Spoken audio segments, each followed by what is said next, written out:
Pro-Culina പുതിയൊരു വീഡിയോയിലേക്ക് എല്ലാവർക്കും സ്വാഗതം. ഇനി നമ്മൾ ചെയ്യാൻ പോകുന്ന ഒരു നാടൻ ചമ്മന്തിയാണ് കേട്ടോ. ചമ്മന്തി എന്ന് പറഞ്ഞാൽ പല സാധനങ്ങൾ വെച്ച് നമ്മൾ ചമ്മന്തി ഉണ്ടാക്കാറുണ്ട്. ഇന്ന് നമ്മൾ ചെയ്യുന്നത് ജാതിക്ക വെച്ചിട്ടുള്ള ഒരു നല്ല അടിപൊളി ചമ്മന്തി. നമുക്കതെങ്ങനെ ഉണ്ടാക്കുമെന്ന് പോകാം വീഡിയോയിലേക്ക്. ചെറുതായിട്ടൊന്ന് ഫ്രൈ ചെയ്തിട്ട് ഒരു ചുമന്ന കളറിൽ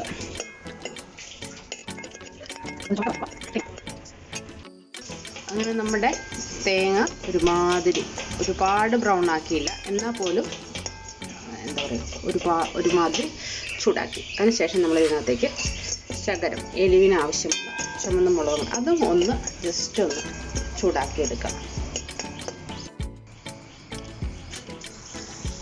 അതിനാവശ്യമായിട്ടുള്ള ഉപ്പും പിന്നെ നമ്മൾ ഇതിനകത്ത് ചേർക്കുന്ന ഒരു പീസ് ഇഞ്ചി ഇത് വെച്ചിട്ട് നന്നായിട്ട് കല്ലിൽ വെച്ച് നമുക്ക് അരച്ചെടുക്കാം.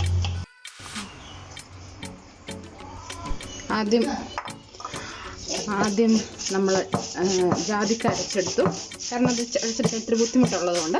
അതിനുശേഷം നമ്മൾ തേങ്ങ ചെറുതായിട്ട് വറുത്ത് വെച്ചിരിക്കുന്ന തേങ്ങ കൂടി തേങ്ങയും ഇഞ്ചിയും ഉള്ളിയും കൂടി നന്നായിട്ട് അരച്ചെടുക്കണം. ആവശ്യത്തിന് ഉപ്പും ചേർത്തിട്ടുണ്ട് കേട്ടോ.